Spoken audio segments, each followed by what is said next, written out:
Oi, pessoal, tudo bem? Dando continuidade ao ciclo de videoaulas dessa semana, os objetivos temos compreender o conteúdo de impulso e quantidade de movimento, quanto objetivo geral, e objetivos específicos, entender o conceito de quantidade de movimento ou momento linear e exemplificar o conteúdo desta videoaula. Inclusive, nós teremos na videoaula dessa semana questões bem interessantes para vocês. Bem, esta videoaula ela vai tratar sobre a quantidade de movimento ou momento linear, que é uma grandeza vetorial, certo? Uma grandeza física vetorial na dinâmica. É representada pela letrinha Q maiúsculo, tá certo? E é chamada de quantidade de movimento ou quantidade de movimento linear, certo? Você pode chamar tanto quantidade de movimento ou momento linear também, ok? Aí nós temos essas imagens que ilustram uns veículos em movimentos, né? E o velocímetro de um carro. Aí vejamos o seguinte: para cada fenômeno da natureza, existem grandezas físicas que podem caracterizá-lo matematicamente. Por exemplo, quando estudamos o movimento de um corpo, uma das grandezas que pode descrever o seu comportamento é a velocidade. Isso nós já vimos, né? Essa velocidade é em decorrência de uma aceleração.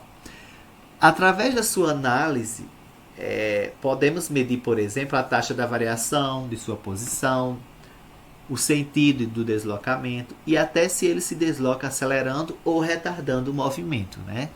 Dependendo da sua situação. Mas, para outras situações que envolvem movimento, essa grandeza não é suficiente para quantizá-lo. Tudo depende da situação que estivermos analisando, né? Apenas essas grandezas de velocidade, de aceleração, né? Até mesmo de força também, acabam não sendo suficiente para quantizá-lo. E aí nós vimos na videoaula anterior, né, que o impulso de uma força, no caso de uma força constante, né, que está relacionado com a força aplicada em um determinado intervalo de tempo, não é? E aí nós estamos adentrando aqui na quantidade de movimento, que é uma grandeza física vetorial que vai nos auxiliar no estudo da transferência de movimento ou na realização do movimento, certo? Entendê-lo de forma mais analítica.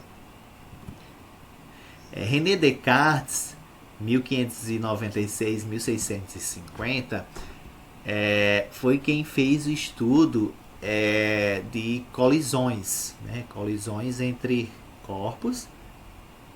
E a partir desse estudo, ele chegou a quantizar, certo, essa quantidade de movimento. Por exemplo, imagine dois automóveis com velocidades diferentes e massas diferentes, certo? Então eles têm essas características diferentes. Qual deles provocaria um maior impacto? Maior estrago no caso de uma colisão, por exemplo, o carro maior ou o carro menor, né? O carro de maior massa ou de menor massa.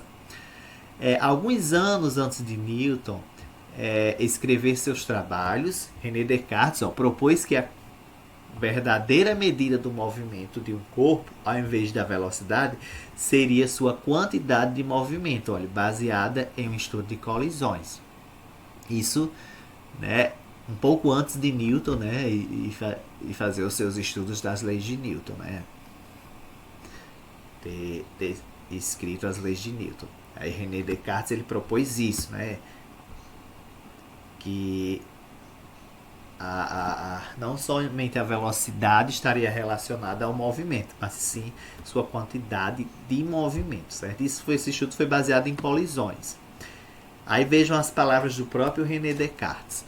A primeira causa do movimento, a mais importante e a mais universal, é Deus, que de sua onipotência criou a matéria em movimento e em repouso. A quantidade de movimento colocada por Deus no alto da criação nunca pode ser mudada. Então, essas são as próprias palavras do René Descartes, né, que ele caracteriza a quantidade de movimento como uma das causas principais do estudo do movimento, dessa quantidade de movimento que ele tanto estudou, né? René Descartes no estudo das colisões. Aí vejam o seguinte, ó, essa quantidade de movimento, ela é uma grandeza vetorial, ou seja, tem modo, direção e sentido. E aí nós vamos ver como calcular essa quantidade de movimento, né? Que René Descartes propôs. Que ele considera, olha, que a verdadeira medida do movimento do corpo é a sua quantidade de movimento, não a sua velocidade e, consequentemente, a sua aceleração. Por isso que ele coloca que a quantidade de movimento foi um ato muito importante, né, da criação de Deus. Né? Ele destaca aqui. Isso um pouco de história e filosofia da ciência. Bem, René Descartes ainda explica o que se entende por quantidade de movimento, que seria um corpo com certa velocidade e outro 2 vezes maior, com metade da velocidade, tem a mesma quantidade de movimento. Isso, numa linguagem moderna, teríamos que a quantidade de movimento ela é igual ao produto da massa vezes a velocidade. A velocidade aqui é uma grandeza vetorial. Tá bom? E aí, olha, a quantidade de movimento ou momento linear no Sistema Internacional de Unidades, a unidade dessa quantidade de movimento é quilograma vezes metro por segundo, que a unidade para a massa é quilograma e velocidade é metro por segundo. Tá bom? Então ele destaca isso, René Descartes. Um corpo com certa velocidade e outro 2 vezes maior, com metade da velocidade, tem a mesma quantidade de movimento. Então, ó, veja como isso pode ser possível, né? Isso é possível através da quantidade de movimento. E essa quantidade de movimento ela é calculada pelo produto da massa vezes a aceleração. Ó, e aí, olha, como nas experiências de colisões Descartes encontrou a conservação da quantidade de movimento antes e depois, ele acreditava ter encontrado a verdadeira medida do movimento, que era essa quantidade de movimento, pois sendo ela uma criação de Deus, não poderia ter seu valor alterado ao longo do tempo.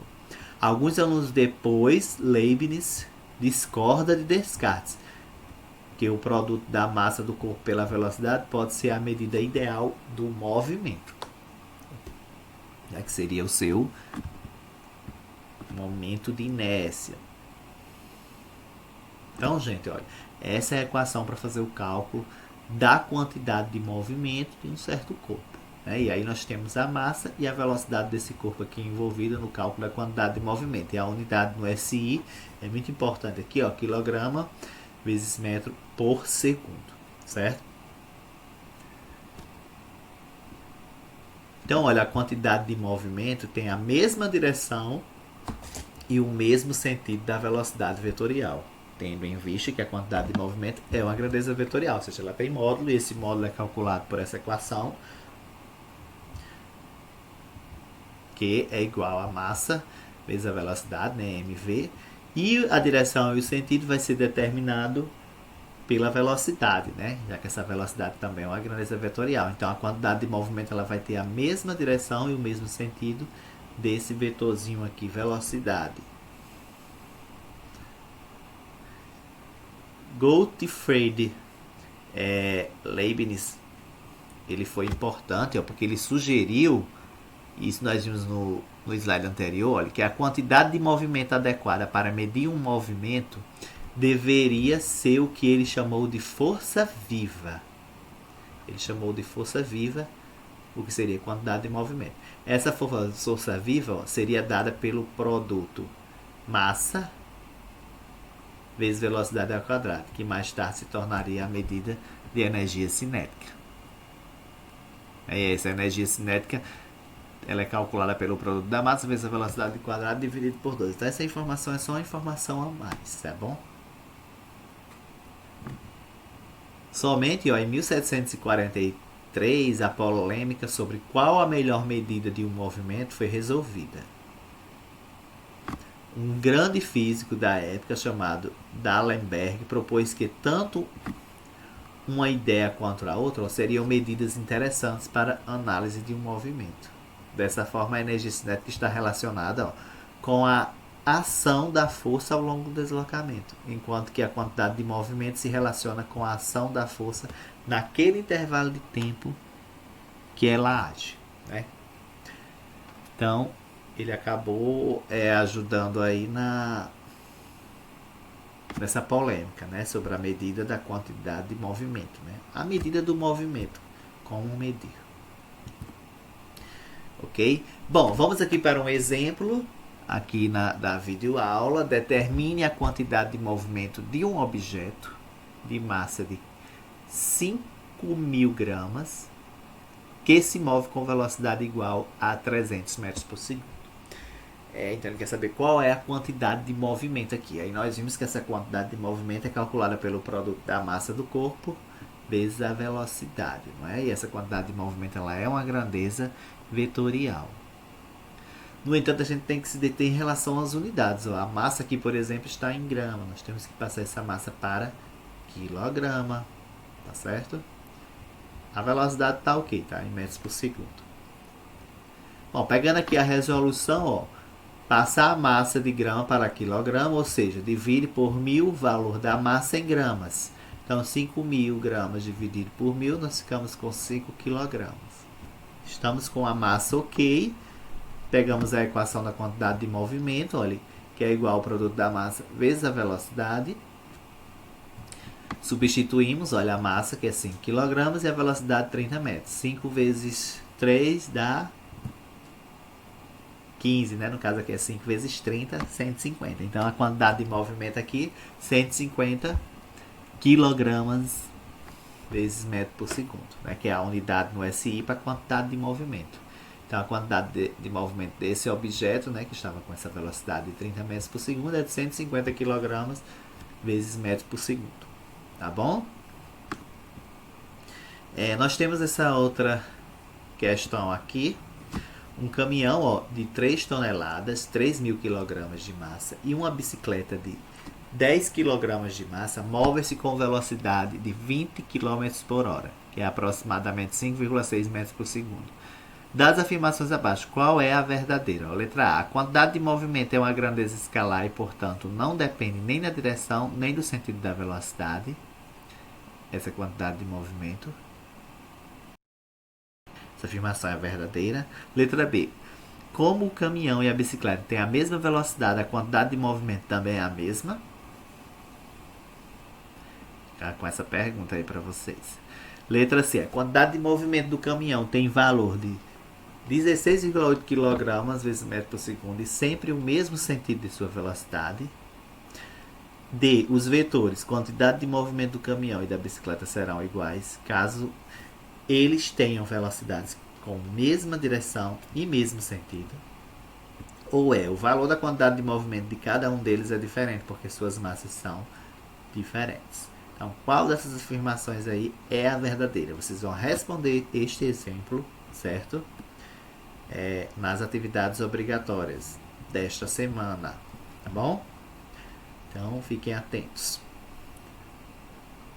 Temos aqui as referências desta videoaula e até a próxima, pessoal. Um abraço.